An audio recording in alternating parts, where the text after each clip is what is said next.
KMF Knoe manoana ny fifampidinana sy ny fifampiresahana.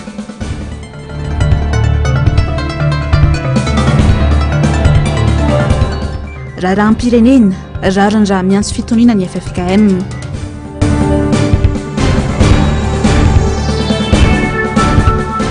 Fanabeazam-pirenena, Gaboraraga, Petatoko, Kitoto, Unisempama.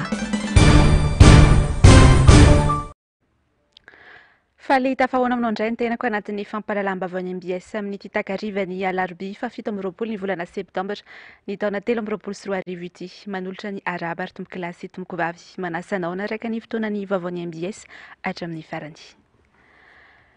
Ny vaovao mahakasika ny raharaham-pirenena izay anisan'ny mbola mitana ny sain'ny olom-pirenena malagasy hatramin'izao no isantarantsika ny fampalalam-baovao ary dia nanatanteraka fihaonana niaraka tamin'ny iraky ny sekretera jeneraly ny firenena mikambana teny Andraharo io arivo io ny kandida hilatsaka ho fidiana filoham-pirenena. Efatra tamin'ny kandida 10 no tsy tonga niatrika izany. Fitadiavam-baolana ananana fifidianana madio sy mangarara lavitry ny korontana no nimpana ny fihaonana. Mbola itso izay fihaonana asain'ireto kandida ireto sy ny filoha teo aloha sady kandida amin'izao mba ho tombontsoa ambony ny firenena. Ando miaradina tahiry aina. Tsy mitsatra ny mifampidinika ary mihaona amin'ireo heroverona rehetra eto amin'ny firenena ary miaraka mitady vaolana ireo kandida filoham-pirenena iantohana fifidianana madio sy mangarara lavitry ny korontana. Tsy mivoana amin'ny tanjony eo avokoa ny dinika natao hatramin'izay ho tombontsoa ambony ny firenena. Tsy misy fanavahana izany. Miantso ny filoha teo aloha Andry Rajoelina ny fampidinika amin'izy ireo ireto kandida ireto amin'ny fotoana manaraka. Mazava fa fivoriana izay ataonay moa fitadiavana vaolana hananatsika fifidianana hoekeny rehetra fifidianana madio. Miantso azy koa moa zahay amin'ny fivoriana manaraka mba ho tonga izy fa tsy misy azany hoe zahay reto contre anazy rery samby kandida daholo izahay rehetra reto ary tombotron'ny firenena mba tsy hisian'ny krizy mba tsy hisian'ny korontana eto a Madagasikara no ivorianay kandida rehetra io fa tsisy kandida sasany contre kandida anankiray tsisy an'izany tompoko fa izahay reto dia tsy mitovy ny politika anay fa noho ny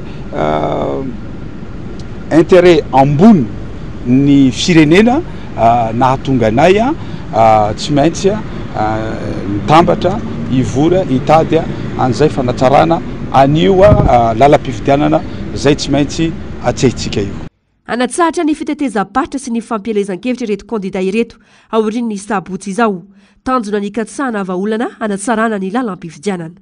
Aorian'ny asabotsy zao izahay kandida rehetra zany dia nanapa-kevitra fa ampijanona ny pré-campagne zay ataonay rehetra fa te hiconcentré hitady an'izay vaolana mba hananatsika fifidianana madio fifidianana ekeny rehetra mba tsy hisian'ny krizy izay niverimberina teto amin'ny firenena. Io arivo io nanatanteraka fihaonana tamin'iraky ny sekretera jeneraly ny firenena mikambana ireo kandida ho filoham-pirenena.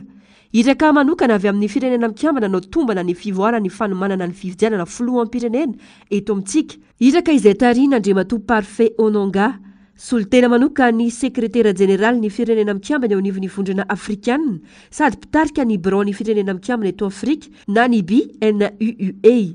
Ankoatra azy dia eo ihany koa Ramatoa Noura Almadji taleny bron-paritry ny pneu d'atsy Afrika.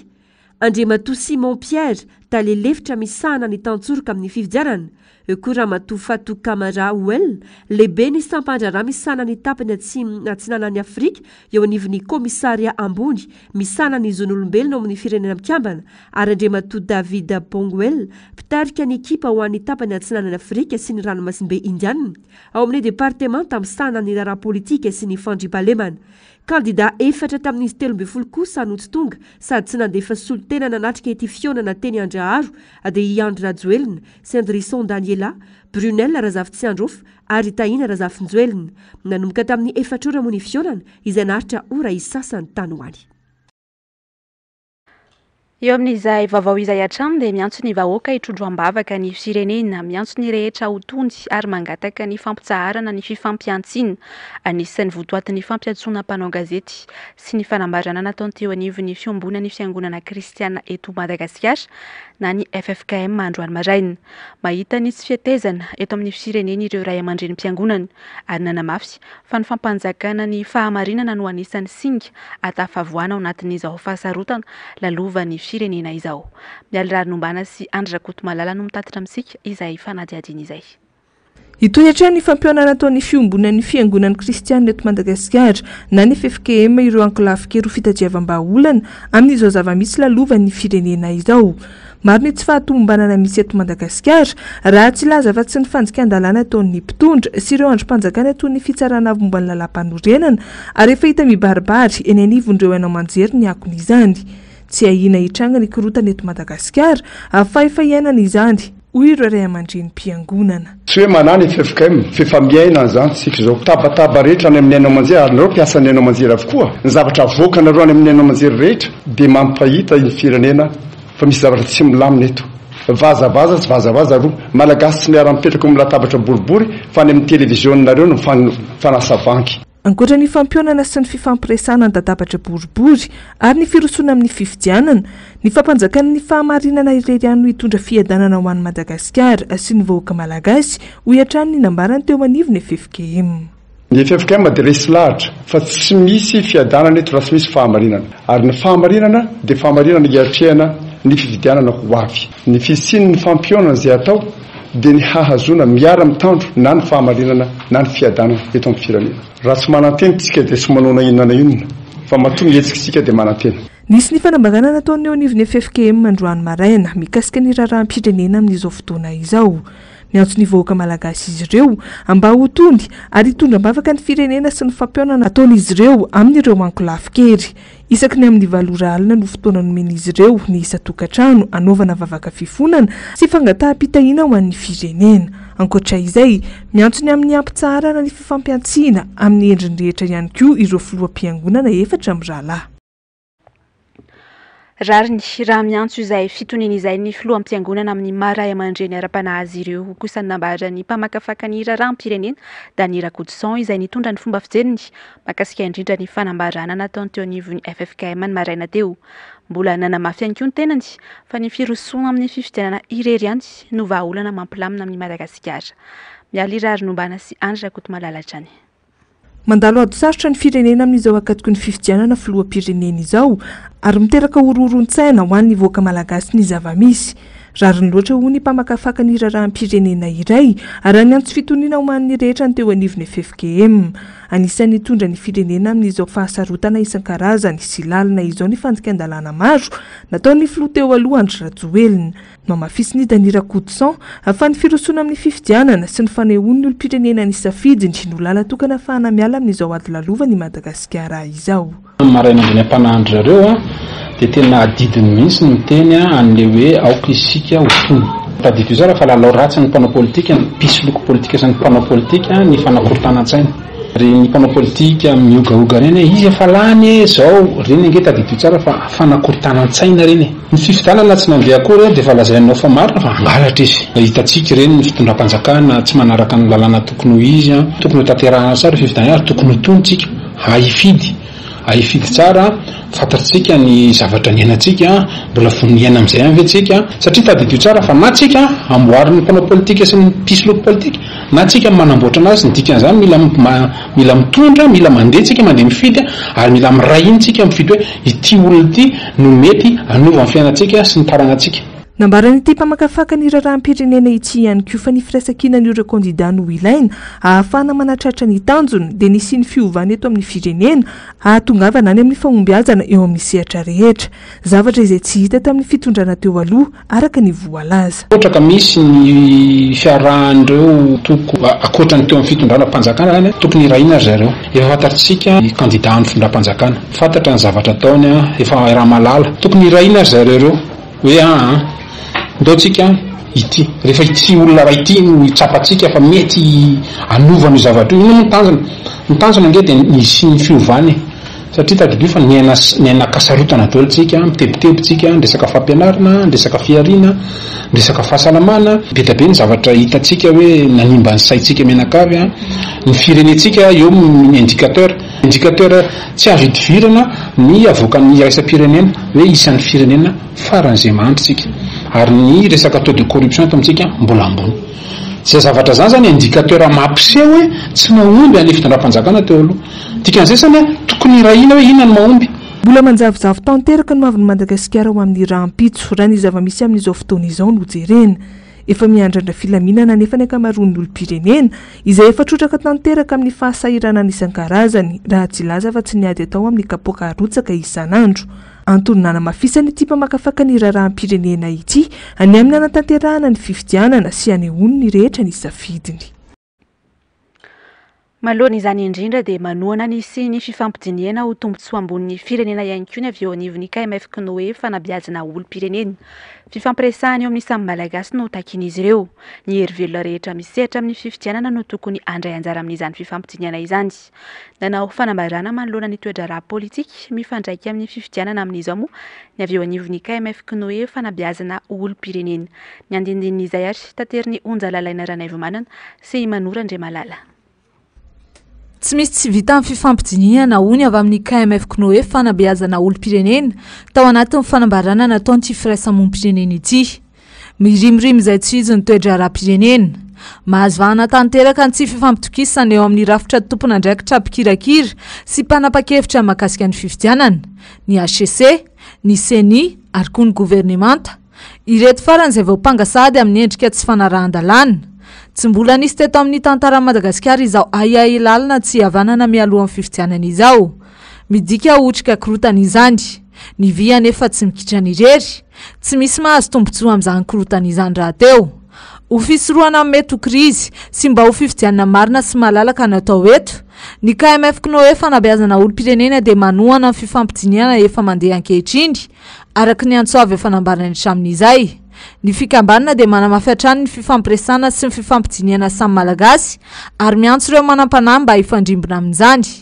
Aoka tsy hitanila amin'ny fifampiresana ka tsy hisy kandida atao ankilabao. Ireto farany koa aoka tsy handay izay fifampidiniana izay. Ho antombotsoa ambonin'ny vahoaka malagasy, mandriry ny KMF Knoe fanabeazana olom-pirenena nanatanterahana fifidianana marina, malalaka ary manala-dalàna ka mila vahana amin'ny fomba haingana ny fototr'olana. Dia ny tsy fanarahan-dalàna sy ny tsy fitokisana eo amin'ny rafitra mpitantana ny fifidianana. Izay vaovao izay hatrany ary manoloana ny toe-draharaha-pirenena dia isan'ny andrasany maro ny fizoroan'ny fitsarana sy ny miaramila hiaro ny vahoaka sy ny tanitan-dalàna. Na hiteny ny fizoroana tsy dia tsy maintsy afara amin'ny fifampiresahana ny zava-misy. Efa mihamaro rahateo ny mpanao politika sy ny ankolafika eto Madagasikara na avy amin'ny hery fanoherana izany na avy amin'ny mpanohana ny fitondrana no miantso amin'izay fifampidiniana izay. Manoloana indrindra ny krizy misy eto Madagasikara. Asin'Andriamalala sy Tahiry Aina. Efa tany amin'ny fiandohan'ny volana Oktobra 2024 no nanao antsoavo tamin'ny hery velona rehetra indrindra ny mpitondra fanjakana ny amin'ny tokony irosoana amin'ny fifampiresahana ny Front National ny Antoktim Marc Ravalomanana tany Tomasina. Norabirabin'ireo mpomba ny fanjakana tamin'izany fa mitady seza ary matahotra fifidianana ity lehibe ny mpanohitra ity.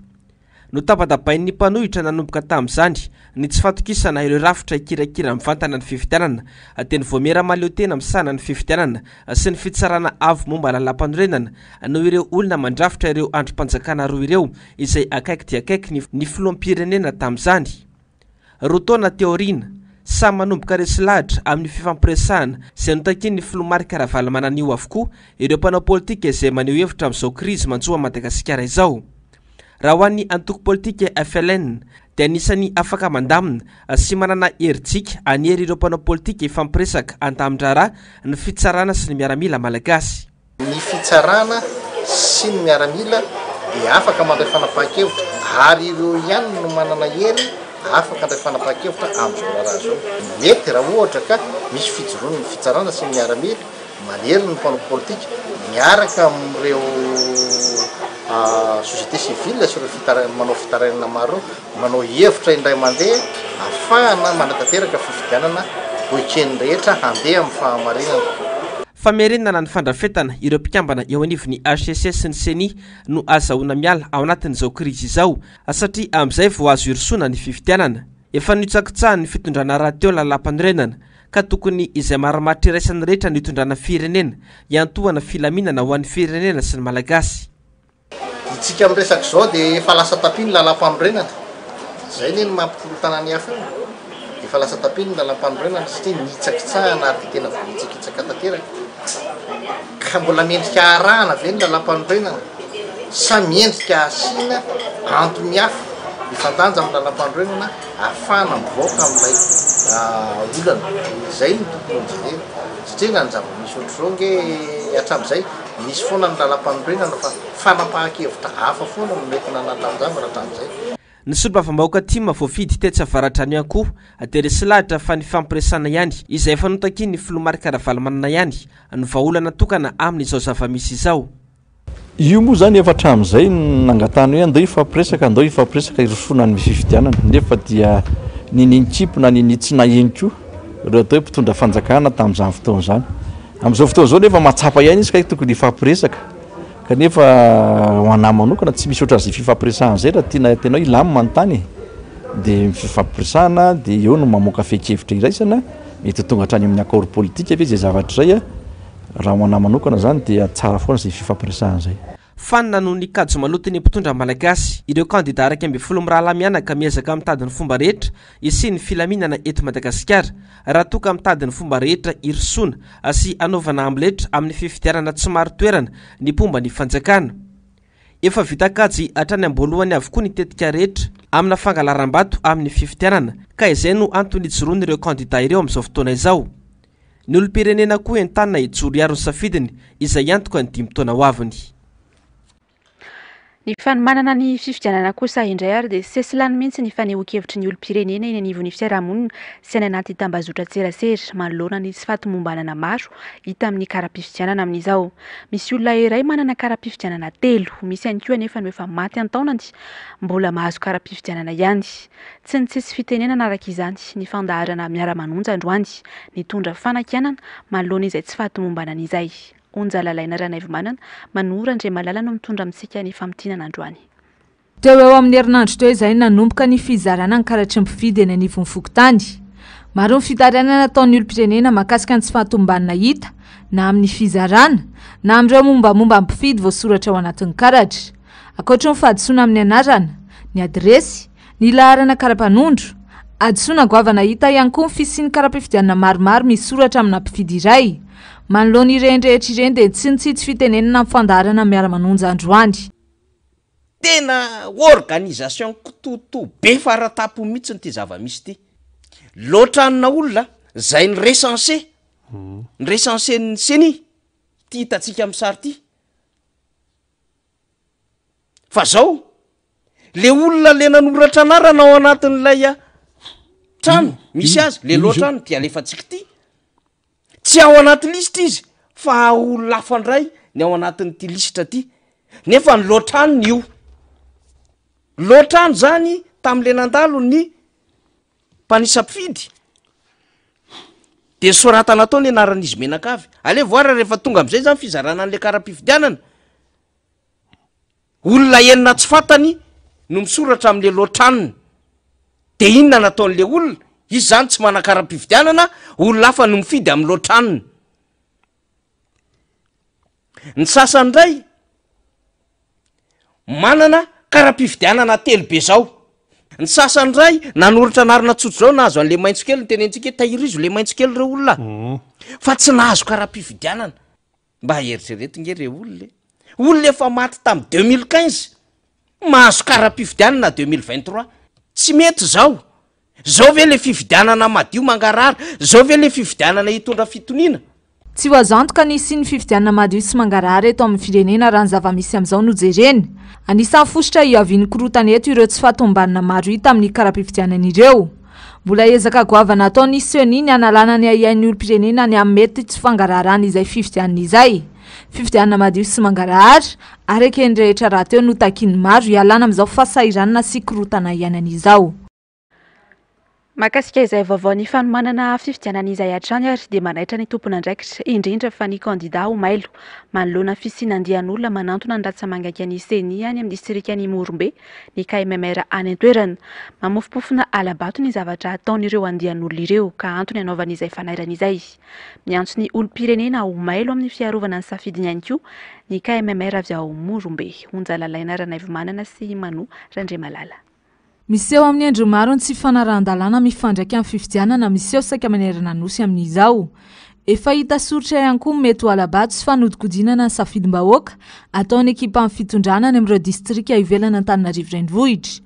Anisany ahitana izay fomba entina andrinana ny safidim-bahoaka izay ny any amin'ny distrika Morombe ka anaovan'ny olom-pirenena Antsoavo ny tokony hijerena akaiky izany. Misy andian'olo izay avy Antananarivo izay manantona an'ireo sed na ratsamangaiky amin'ny seni any amin'ny nivona distrika izay manao fampirarana ka efa manomboka manao an'ilay lalaon-dratsy dikan'izay ny ayay tsy havanana manomboky tsy ny ayay ileo satria natao iaro ny kandida ny mpitondra izy ireo fa tsy natao ikarakara fifidianana madio sy mangarahara manoloana amin'izany izay lalaon-dratsy izay oman'ireo sahady zao dia manaitra nareo collectif de candidats fa izy ireo anefa tsy hipetraka amin'ny toerana anankiray ohatran'izao fa tsy mety tsy tetiny eran'ny Madagasikara.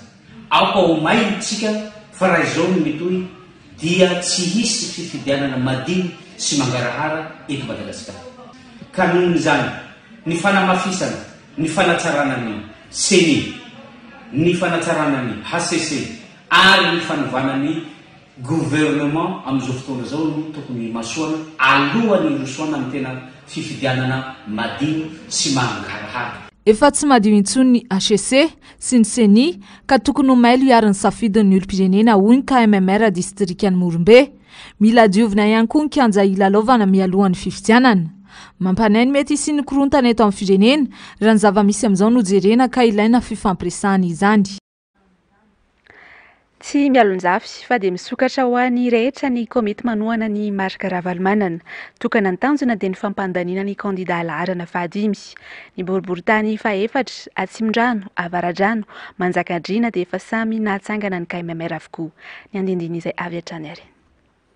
Ijoro manohitra ny tsirariny misy eto amin'ny firenena amin'izao fotoana izao ihany koa ny komity mpanohana ny marika Ravalomanana na ny KMMR amin'ny boriboritany fahaefatra nanambary izy ireo fa miray fo ary manohana ireo kandida 210 amin'ny ady amin'ny tsirariny misy eto amin'ny firenena.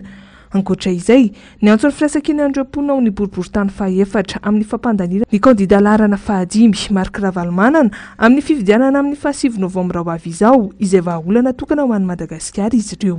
Ny fanitsakitsahana sy ny fanososena lalam-panorenana izay nataony androm-panjakana roa dia ny ACC sy ny gouvernemanta.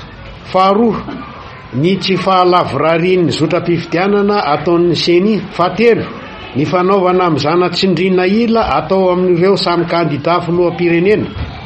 Noho izany, miantso ny vahoaka boriboritany fahaefatra anohana ny vondrony kandida 12 amin'ny tsy maintsy isian'ny fifidianana ny 7 Novambra 2024 fa fifidianana mangarahara tsy mitanila ary eken'ny rehetra izay efa namafisy ny vondrona iraisam-pirenena mba hanaja ny alana velona mifehy ny fifidianana. Ankoatra izay, tafatsangana ary namorona ny heriny manoloana ny olana ara-tsosialy toy ny vidangan'ny vidim-pianana eto amin'ny firenena ihany koa ny KMMR amin'ny distrikena Atsimndrano izay ahitana komuna 920. Mba azy ireo afa ihany tamin'ny fitondran'ny filoha marika Ravalomanana afianana fa mihitsy izay tsy adino ny vahoaka malagasy. Fahita ny fandevorin'ny vahoaka teo amin'ny fitondrana izay nisy teo aloha.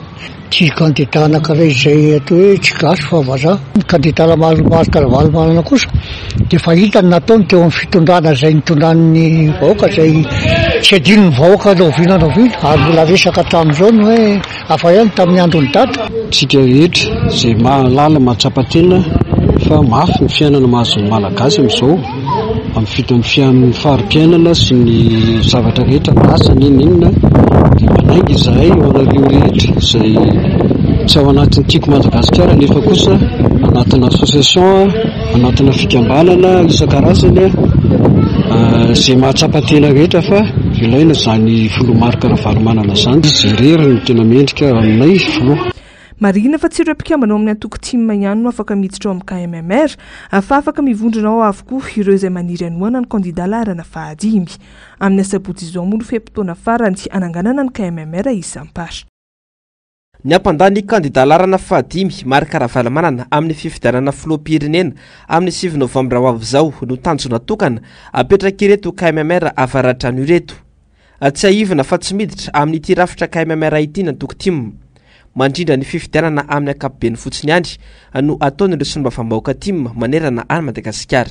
Ya, araka ny torohevitry ny filoha Marika Ravalomanana moa zany sy ny birao politika rehefa niara-nivory sy nanapa-kevitra amin'izay atao hoe fanametrahana na fananganana ny rafitra KMMR manerana Madagasikara dia ny toerana izay misy solombavam-bahoaka dia izy ireo no manangana izay KMMR zay miaraka amin'ireo mpikambana rehetrarehetra sy ireo olona izay mieritreritra ny andrafitra izay KMMR zay. Misokatra ho an'ny rehetra ny KMMR ao anatin'ny distrika Manjakandriana raha nambara ny solotenan'ireo mpitarika avy any toerana. Efa mijoro ara-dalàna matsy ity rafitra ity nanomboka tamin'ny herinandro lasa teo. Fahatsangana zany ny KMMR commune Malady distrika Manjakandriana izay isorana ny fokotany manodidina rehetra satria nahatonga solotena atao daholo fokotany 2020 dia ho antsika rehetra zany izay maniriritra dia efa mitsangana ny anteny isan-tokotany dia manintana antsika zany ny fidirana KMMR efa misy solotena daholo zany misy zany ny komite misokatra tanjona moa zany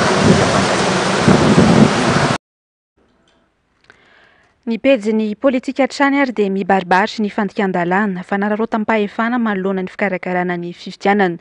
Mazava be ihany koa fa tsy mitovy ny fandraisana fanapahan-kevitra eo amin'ny samy kandida mpilatsaka ho fidiana ho filoham-pirenena hoy ny nambaran'ny kandida Ratsetsson Jean-Jacques kandida ho filoham-pirenena. Mila fanadiovana goavana ny fikirakirana ny fifidianana tsy hiteraka krizy vaovao eto amin'ny firenena. Na izany aza nefa dia tsy maintsy hitazonina amin'ny voalazan'ny lalàna velona ny datim-pifidianana. Fanampanazavana avy hatrany. Tonga atao ny solotenanay libre le créneausement tapitapika eo lasa tsy libre intsony dia misy finina moa misy tsy fitovizana traitement zany amin'ny candidat rehetra dia ahoana moa nandehananao andeha hanao élection amin'izany dia loa tsy afaka manao maneho ny hevitra ohatra za maneho ny heviny mampiasa fitaovam-panjakana any mipetraka ny olana tsisy niresaka an'izany teo tsisy niresaka an'izany teo fa ny anay fantatra fotsiny hoe diovina noho ny lalao ny fitsipika-dalao dia mandrosana ny fifidianana.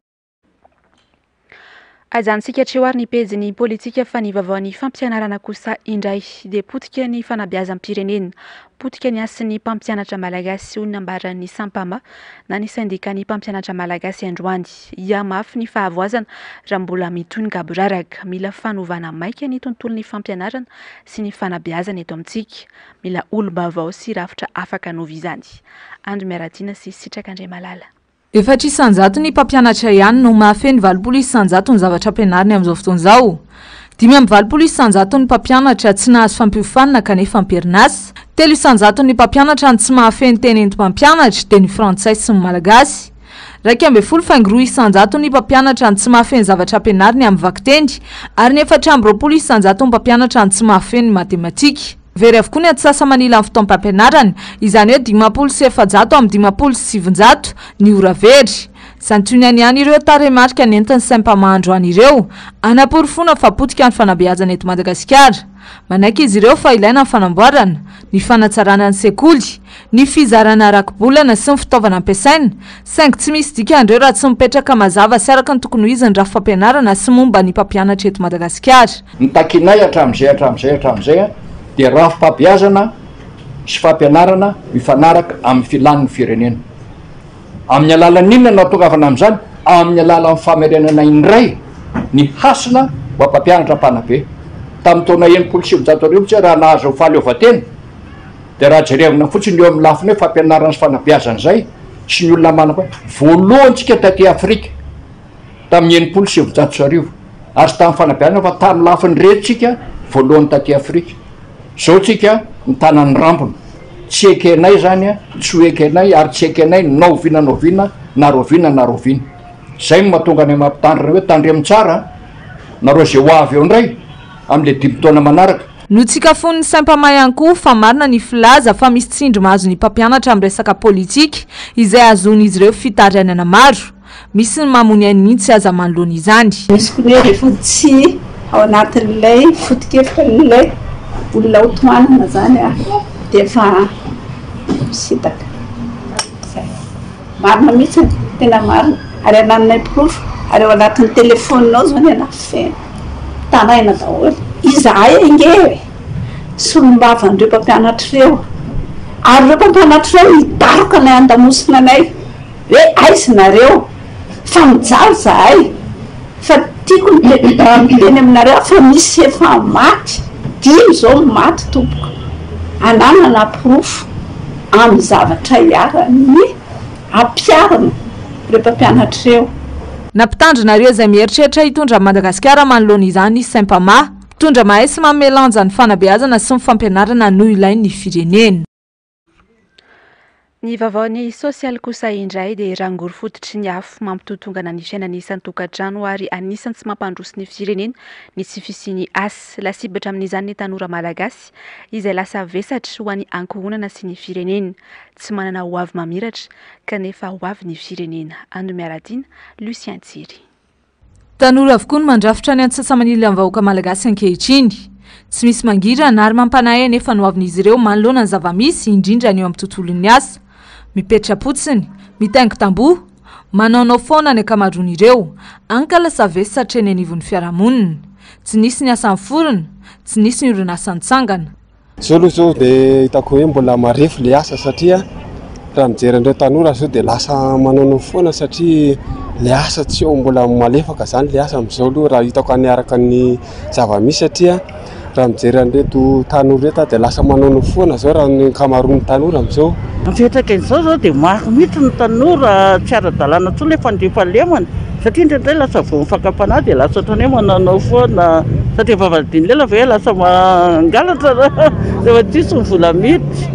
Ny fiantraikany moa efa miatra amintsika zao ny fiantraikany satria maro be ny tanora tsy sasa dia lasa manao zavatra hafa izy. Eo ny lasa mijery le asa taony zany tsy fanaraka amin'ny diplôma ananany. Sasany mananao bricole madinidinika kely dia tsy mandroso zany ny firenena. Le orinasa aloha mbola tena tsy mahita orinasa mitsangana moa tato anatin'ny 5 taona e. Ohatrany anahy manokana aloha le asa tsy misy mbola anaty fitadiavana mihitsy. Mila vonjy Madagasikara, mila vonjy ny tanora malagasy mba hanao avy mamiratra ka tena hitondra fampandrosoana eto amin'ny firenena.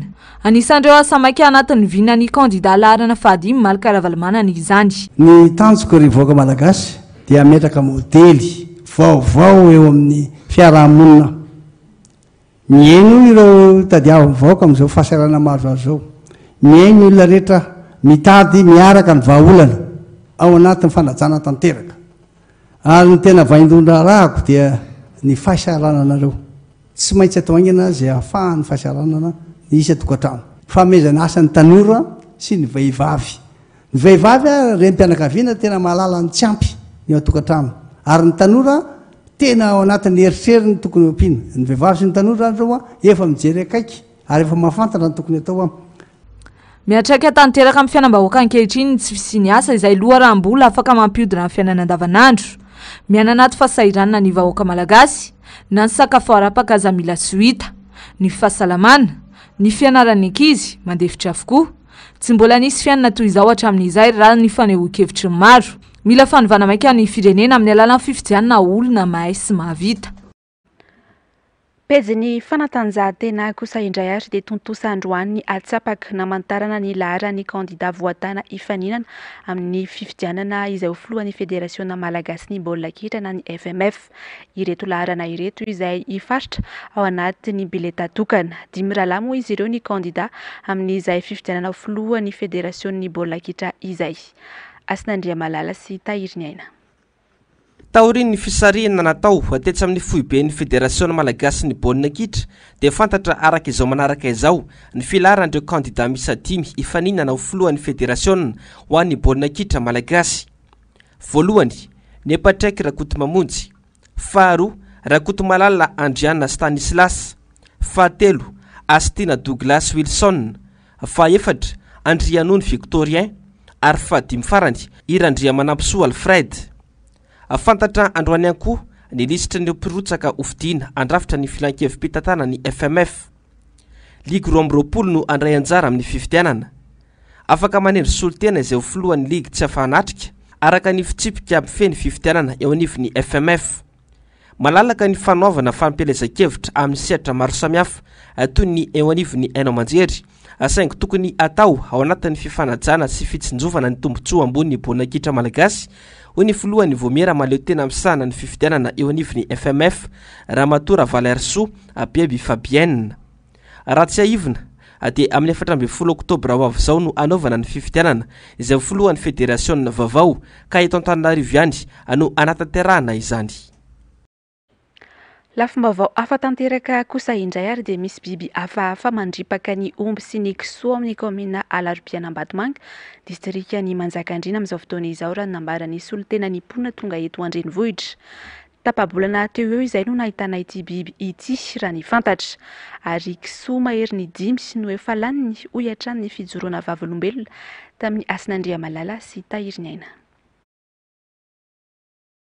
Taitra sy talanjona ary malahelo ireo mponina ao anatin'ny komina Alarobia Ambatomanga, distrika Manjakandriana raha mahita ny kisoan'izy ireo maty izay hita fa lanin'ny biby.